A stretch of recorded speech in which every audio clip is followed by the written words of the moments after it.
MJ 512 mobile accessories company.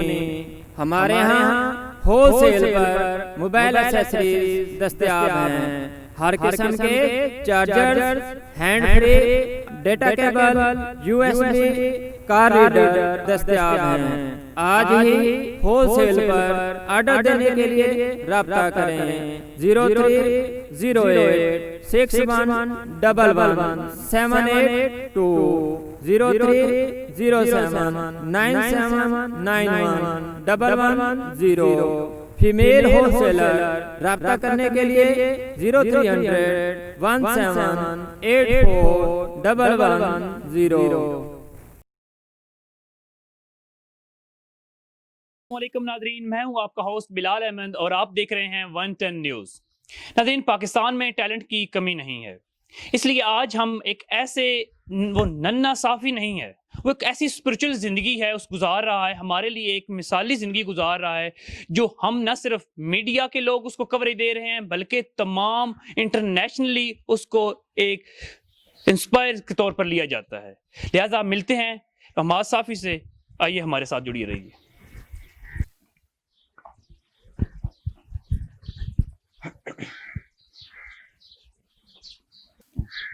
यहाँ कितने students ज़ेर तालीम है? यहाँ पे हमारे पास तकरीबन 9 स्टूडेंट्स हैं। हम क्योंकि ज़्यादा स्टूडेंट नहीं रखते, क्योंकि हम समझते हैं ना कि बच्चों को आप इंडिविजुअल अटेंशन नहीं दे सकते। पढ़ते भी है, मेरे साथ रहते भी है, सब लोग मिलके जो है एक्टिविटीज़ होती है, हम सब लोग एक्टिविटीज़ को भी एक साथ ही परफॉर्म करते हैं। एक ही इन्वायरमेंट में हम सब लोग यहाँ पे रहते हैं। ठीक हो गया। ये इस वक्त हम आ गए बंकर, यहीं पे हम पढ़ते हैं, हम सब बच्चे यहीं पर रहते हैं। अभी इनकी क्लास चल रही है इस वक्त। आ जाए अपने पढ़ाता हूँ, कोई टॉपिक हो या कोई ऐसा मसला हो, कोई प्रॉब्लम हो, कोई क्लास हो, मैं खुद यहाँ पे पढ़ाता हूँ। तो मैं खुद भी यहाँ पे इनके साथ ही पढ़ता रहता हूँ। जो मैं पढ़ता हूँ यही बच्चे मेरे साथ भी पढ़ते हैं और कभी कभार मैं इनको पढ़ाता भी हूँ। यानी आप सुपर किड्स के ही अंडर, तो आप उनसे तो बेहतर जानते हो, या मैं, क्योंकि हमने आप लोगों को देखा है कि वीडियो के ज़रिए या वैसे ही मुख्तलिफ आपने जब इंटरव्यू लोग देते हैं आप लोग, तो आप लगता है ऐसे है कि आपको किसी चीज़ की ज़रूरत नहीं है पढ़ाने की, समझाने की, क्योंकि आप में माशाल्लाह इतना टैलेंट भरा हुआ है। तो कभी ऐसा लगा हो कि ये जो टीचर पढ़ा रहा है मैं उससे ज़्यादा जानता हूँ? नहीं, कभी ऐसा इत्तेफाक नहीं हुआ, लेकिन मेरे टीचर्स कभी कभार कहते रहे, उनको मोबाइल फ़ोन में या कंप्यूटर में कोई मसला आ जाता है तो वो मुझे बुलाते हैं, मैं जाके वो मसला हल कर देता हूँ। तो मेरे टीचर फिर मुस्कुराते हैं और कहते हैं कि तुम तो हमसे आज ज़्यादा आगे निकल गए। तो कभी कभार ऐसा हो जाता है। ऐसा ही हो गया माशाल्लाह। तो हमें ये बताइएगा कि आप आपके नज़दीक लिटरेचर की, अदब की क्या तारीफ़ होगी? देखिए, फ़िलहाल मैं लिटरेचर को इतना डीप में स्टडी नहीं कर रहा और ना मैंने अदब को इतना स्टडी किया है डीप में, लेकिन इंशाल्लाह क्योंकि मेरी प्लानिंग ये है फ्यूचर में लिंग्विस्टिक्स पढ़ने की, तो इंशाल्लाह मैं इरादा रखता हूँ उसके हवाले से पढ़ने का। और बाकी अदब जो है, लिटरेचर जो है पढ़ना बहुत ज़रूरी है, क्योंकि इसमें आपको बहुत सी चीज़ें सीखने को मिलती है। तो मैं समझता हूँ जो भी इल्म हो, चाहे वो अदब हो या किसी ज़ुबान के रूल्स हो, जो चीज़ भी है, हमें सब कुछ सीखना चाहिए, सब कुछ एक्सपीरियंस करना चाहिए। जी। अच्छा, किस शायर से आप मुतासर हैं? मैं डॉक्टर अल्लामा मोहम्मद इकबाल से इंस्पायर हूँ। मैं उनके कलाम को पढ़ता हूँ और उनकी किताबें बिल्कुल यहाँ पर मौजूद हैं। उनके हवाले से ढेर सारी किताबें मौजूद हैं। मैं उनको स्टडी भी करता हूँ, लेकिन मैं खुद उनको स्टडी नहीं कर सकता। तो मेरे टीचर्स जो हैं वो मेरी मदद करते हैं, क्योंकि जब आप उनको स्टडी करते हो तो ऐसा दिमाग चाहिए होता है। माशाल्लाह। तो कोई ऐसा इकबाल का शेर जो आपको इंस्पायर करता हो?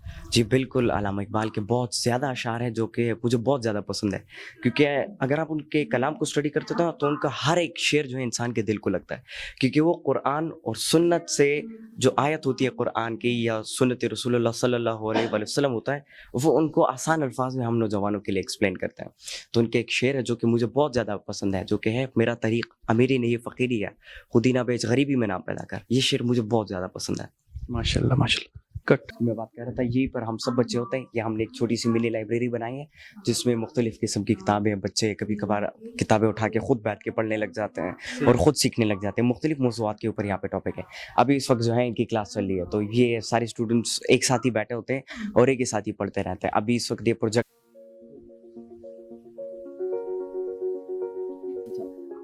जब भी यहाँ पे लेक्चर के लिए आते हैं तो ढेर सारी ऐसी चीज़ें होती हैं जिनका ध्यान रखना बहुत ज़्यादा ज़रूरी होता है। तो कोशिश करो कि जब भी तुम यहाँ पे आते हो ना, तो ऑडियंस से जो इंटरेक्शन होती है वो बहुत ज़्यादा इंपॉर्टेंट होती है। तो जो आपकी इंटरेक्शन है ऑडियंस से, उसको बिल्कुल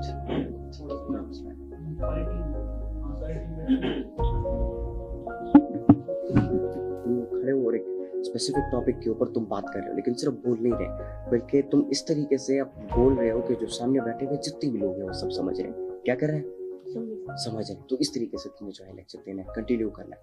और जब भी तुम लेक्चर प्रिपेयर करते हो ना तो MJ 512 मोबाइल एक्सेसरीज कंपनी, हमारे यहाँ होलसेल पर मोबाइल एक्सेसरीज दस्तयाब हैं। हर किस्म के charger, hand free, data cable, USB, car reader दस्तयाब हैं। आज ही होलसेल पर ऑर्डर देने के लिए राब्ता करें 030861111782 030797911110। फीमेल होलसेलर राब्ता करने के लिए 030017841110।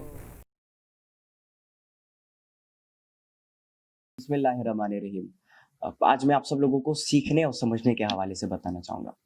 देखिए, हमारी ज़िंदगी में हम स्कूल जाते हैं, कॉलेज जाते हैं, यूनिवर्सिटी जाते हैं, किताबें पढ़ते हैं, मुख्तलिफ चीज़ों को हम सीखते हैं। तो यहाँ पर जब हम एक चीज़ को सीख रहे होते हैं तो दो प्रोसेस होते हैं। एक को सीखना कहते हैं और दूसरे को समझना कहते हैं। सीखना ऐसे होता है कि फॉर एग्जांपल आप स्कूल की एग्जांपल ले सकते हैं। स्कूल में एक बच्चा क्लासरूम में बैठा होता है, वो टीचर आते हैं क्लास में, टीचर लेक्चर देना शुरू करता है, तो बच्चा क्या करता है, वो टीचर को सिर्फ गौर से सुनता है। तो सारी बातें जो है वो बच्चे के जहन से जो है निकल जाती है। क्यों? क्योंकि वो बच्चा सिर्फ टीचर की बातों को सुन रहा होता है और सीख रहा होता है, वो टीचर की उन बातों को समझ नहीं रहा होता। तो एक है सीखना और एक है समझना। सीखना ये है कि आप एक चीज को पढ़ लेते हो और पढ़ने के बाद आप रट्टा लगाते हो या गोटा लगाते हो या एग्जाम्स में आप नकल कर लेते हो और नकल करके या रट्टा लगा के आप उस चीज को पेपर पे लिख देते हो और आप एग्जामिनेशन पास कर देते हो। ये सीखने का प्रोसेस होता है। अच्छा, जो समझने का प्रोसेस है वो सीखने के प्रोसेस से बिल्कुल मुख्तलिफ है, बिल्कुल डिफरेंट है उससे। जिस तरह मैंने सीखने के हवाले से बताया कि आप उसमें सिर्फ सुनते हो, आप प्रैक्टिकल अमल नहीं करते उस पर। तो जो समझना होता है उसमें हम टीचर की जो बात होती है या किताब को जब हम पढ़ रहे होते हैं तो हम सिर्फ किताब के उन अल्फाज पे फोकस नहीं करते, बल्कि अल्फाज के पीछे जो मायने, रियल मायने एक्सप्लेन करना, जो ऑथर है या जो राइटर है वो जो रियल मायने एक्सप्लेन करना चाहता है, जब हम उस मायने को समझते हैं वो समझना है असल में। जब हम एक बात को सीखते हैं तो उस बात को हम जल्दी भूल जाते हैं, लेकिन जो बात समझी जाती है और समझने के बाद वो बात दूसरों के साथ शेयर कर दी जाती है, वो इंफॉर्मेशन दूसरों तक पहुंचा दी जाती है और खुद उसके ऊपर अमल कर लिया जाता है, वो एक ऐसी इंफॉर्मेशन होती है जो कि जिसको आप नेल कर देते हो अपने दिमाग के अंदर हमेशा हमेशा तक। तो ये एक बहुत बड़ा फर्क है सीखने और सिखाने के अंदर या समझने के अंदर। अच्छा, आप एग्जांपल ले सकते हैं, अब हमारे पाकिस्तानी एजुकेशन सिस्टम को देख लें।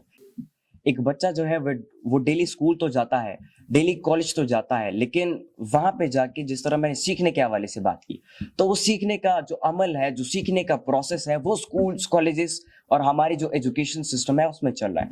अच्छा, जब समझने की बात आती है तो बहुत ज्यादा कम ऐसे स्कूल्स आपको मिलेंगे, बहुत ज्यादा कम ऐसे बच्चे या ऐसे स्टूडेंट्स आपको मिलेंगे जो कि एक चीज को समझने की कोशिश करते हैं।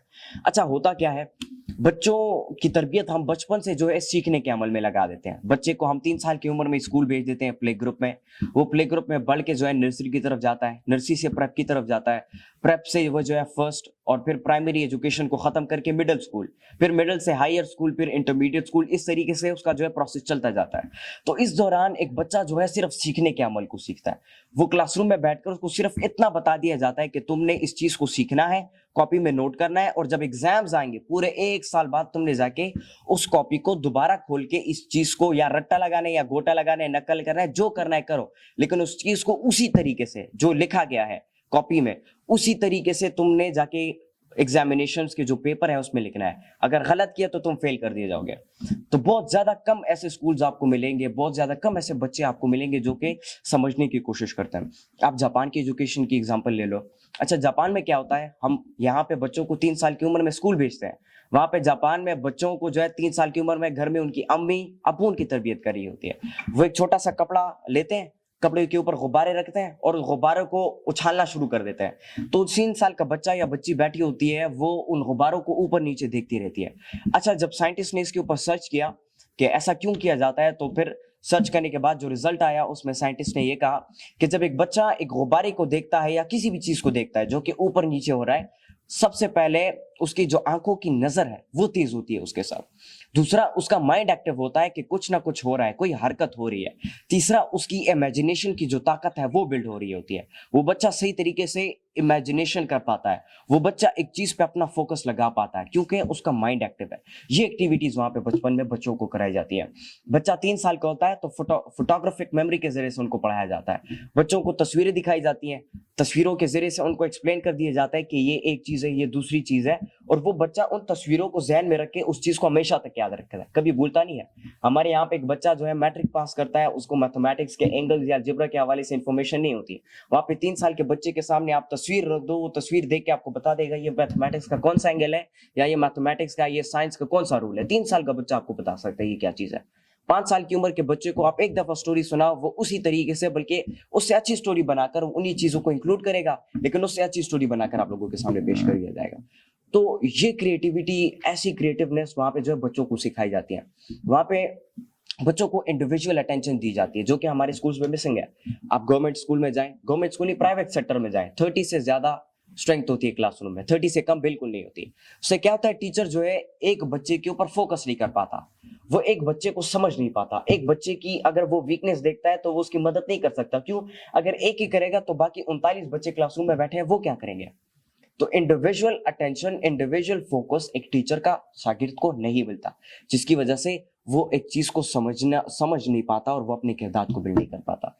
तो मैं समझता हूँ कि हमें चाहिए कि हम इन चीजों को बिल्ड करें अपने किरदार के अंदर, सबसे पहले अपने आप के ऊपर काम करें, और फिर इन्हीं चीजों को जो है अपनी जात में इंप्लीमेंट करें, और फिर और लोगों तक ये पैगाम पहुंचाएं। बहुत बहुत शुक्रिया। MJ 512 मोबाइल एक्सेसरीज कंपनी, हमारे यहाँ होलसेल पर मोबाइल एक्सेसरीज दस्तयाब हैं। हर किस्म के charger, hand free, data cable, USB, car reader दस्तयाब हैं।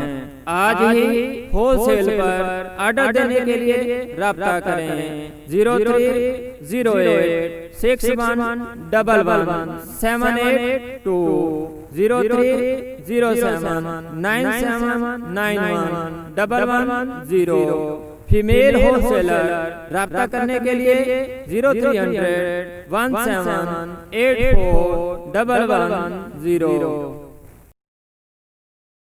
मासूम साहब, ये बताइएगा कि सुपर किड्स के जो नाम रखा गया, इसका हिस्टोरिकल बैकग्राउंड क्या है? सुपर किड प्रोग्राम जो है ये एक अनकन्वेंशनल स्कूल सिस्टम है, जिसमें एक एनवायरनमेंट बनाया गया है बच्चों के लिए, जिस एनवायरनमेंट में बच्चे ऑब्जर्व करके एक दूसरे से सीखते हैं। तो यहाँ पे 3 यतीम बच्चे मेरे साथ रहते हैं, और उसके अलावा 2 फैमिली से जो है बच्चे यहाँ पे मेरे साथ होते हैं।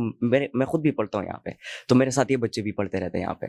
इसके नाम पे अगर आप गौर करें, सुपर किड्स प्रोग्राम, तो बेसिकली हम इशारा दे रहे हैं कि एक ऐसा बच्चा जो कि रिस्पॉन्सिबल भी हो, एक ऐसा बच्चा जो कि सुपर किड हो।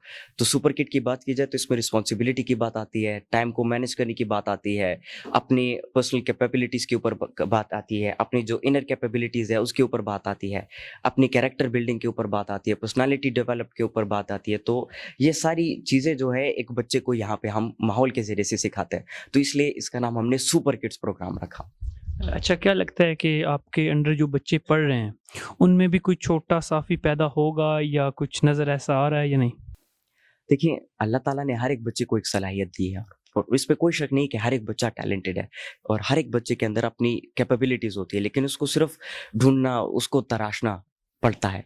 तो यहाँ पे जितने भी बच्चे हैं सब माशाल्लाह बोल सकते हैं, सब माशाल्लाह जो है अपनी किरदार के ऊपर काम कर रहे हैं, अपने कैरेक्टर के ऊपर काम कर रहे हैं, और उसके अलावा उन्होंने बहुत ज़्यादा चेंजेस अपने आप में खुद नोटिस किए हैं। मतलब जिस तरह हमारे यहाँ पे एक बच्चा है अवैस, ये जब पहली दफ़ा आया था तो ये शर्माता भी था, बात नहीं कर सकता था, डरता था बोलने से, और ये जो है लेक्चर्स देने में भी कमज़ोर था, एक चीज़ को समझाने में भी कमज़ोर था, इंटरव्यू नहीं दे पाता था, कैमरा फियर था। अभी माशाल्लाह 6 महीने उसके हो गए यहाँ पर। 6 महीने बाद अगर आप उनसे खुद ही इंटरेक्शन कर ले, माशाल्लाह बहुत ज़्यादा चेंजेस इसने खुद फील किया अंदर, अपने अंदर। तो सारे बच्चे जो हैं यहाँ पर खुद ही इम्प्रूव कर रहे हैं, खुद ही अपने किरदार के ऊपर काम कर रहे हैं, खुद ही अपनी जो एबिलिटीज़ है उनको जो है उसके ऊपर काम कर रहे हैं और अपनी वीकनेसेस को ख़त्म कर रहे हैं, उनको स्ट्रेंथ बना रहे हैं। सही हो गया, माशाल्लाह। तो साथ में ये बताइएगा कि इस इंस्टीट्यूट के हवाले से फ्यूचर प्लान में क्या? देखिए हमारा जो मकसद है वो जिस तरह आप नाम को देखिए सुपर हिट प्रोग्राम, तो यहाँ पे हम बच्चों को ट्रेन करते हैं और हम बच्चों को सिर्फ इस तरह ट्रेन नहीं करते कि जो आप खुद सीख रहे हो बस खुद तक महदूद रखो, बल्कि हम बच्चों को ये बात सिखाते हैं कि जो चीज तुम खुद सीख रहे हो उसको दूसरों को सिखाओ। पहले खुद सीखो, फिर उसके ऊपर खुद अमल करो और फिर जाके वो चीज दूसरों को सिखाओ, ताकि जो इल्म है वो फैलता जाए और जो अवेयरनेस है वो पूरे मुआशरे में फैले। तो हम चाहते हैं कि हम फ्यूचर, सिंपली एक लाइन में अगर आपको बताऊं, so we are building future leaders. Nation को, स्पेशली उन स्टूडेंट्स को जो एक बहाना बना देते हैं एजुकेशन को ब्रेक करने में, तो उनको क्या छोटा सा पैगाम? देखिए मैं उन सबको ये पैगाम देना चाहता हूँ, जिस तरह मैंने यहाँ पे आपको एक शेर बताया अल्लामा इकबाल रहमतुल्लाह कि मेरा तरीक अमीरी नहीं फकीरी है, खुदीना बेच गरीबी में ना पड़े। अल्लामा इकबाल रहमतुल्लाह ने यहाँ पे फरमाया बिलीव इन रिसोर्सेज की बुनियाद पर कुछ भी नहीं हो सकता। आप देखिए हमारी जो मुस्लिम हिस्ट्री है वहाँ पे बहुत सारे ऐसे किरदार गुजरे कि जिनके पास कोई वसाइल नहीं थे, लेकिन उन्होंने वसाइल की परवाह नहीं की, बल्कि अल्लाह के साथ अपना एक ताल्लुक बनाया, अल्लाह के साथ एक राब्ता बनाया और उस राब्ते के बुनियाद पर उन्होंने जो है इस्लाम की खिदमत की, बल्कि पूरी इंसानियत की उन्होंने जो है खिदमत की। तो मैं इन सबको ये कहना चाहता हूँ कि रिसोर्सेज पर यकीन ना करें, अपना इल्म जारी करें और जितना ज्यादा आप सीख सकते हैं उतना सीखें, लेकिन सिर्फ सीखना नहीं है बल्कि उस सीखी हुई चीज को समझना है और उसको अपनी जात में इम्प्लीमेंट करना है। जिस तरह हमें सिखाया जाता है कि झूठ ना बोलो, धोखा ना दो, हराम ना कमाओ, तो इस चीज को अपनी जात में इम्प्लीमेंट करना है। जब हम इसको अपनी जात में इम्प्लीमेंट करेंगे ना, तो मुझे और लोगों को बताने की जरूरत नहीं पड़ेगी कि ये काम करो, वो खुद हमें देखकर खुद तब्दील होना शुरू कर देंगे। माशाल्लाह, आपसे मिलकर बहुत खुशी। जज़ाकल्लाह, बहुत बहुत शुक्रिया। ये थे हमारे साथ हमारे साफी साहब। उम्मीद है आपको बहुत कुछ सीखने को मिला होगा। नाज़रीन, शेख सादी साहब की एक हकायत है जिसके मफ़हूम कुछ यूँ है कि अक्ल का ताल्लुक उम्र के साथ नहीं होता। ये एक ऐसी चीज़ होती है जो बंदे में टैलेंटेड ही बचपन से ही शामिल कर दी जाती है एक खुदा की तरफ से। तो हमाद साफी की मिसाल भी कुछ ऐसी ही है। आपने देखा कि वो न सिर्फ एक इंस्टीट्यूट चला रहे हैं, बल्कि जो जरूरतमंद और जो यतीम बच्चे हैं उनकी कफालत कितनी खूबसूरत तरीके से कर रहे हैं और इतने मॉडर्न अंदाज से कर रहे हैं जिसकी रिक्वायरमेंट हमारे माशरे को भी है और हमें खुद भी करनी चाहिए। इसलिए हमारे साथ जुड़े रहिए। अल्लाह हाफिज़। MJ 512 मोबाइल एक्सेसरीज कंपनी, हमारे यहाँ होलसेल पर मोबाइल एक्सेसरीज दस्तयाब हैं। हर किस्म के charger, hand free, data cable, USB, car reader दस्तयाब हैं। आज ही होलसेल पर ऑर्डर देने के लिए राब्ता करें 030861111782 030797911110। फीमेल होलसेलर राब्ता करने के लिए 0300 1784 110।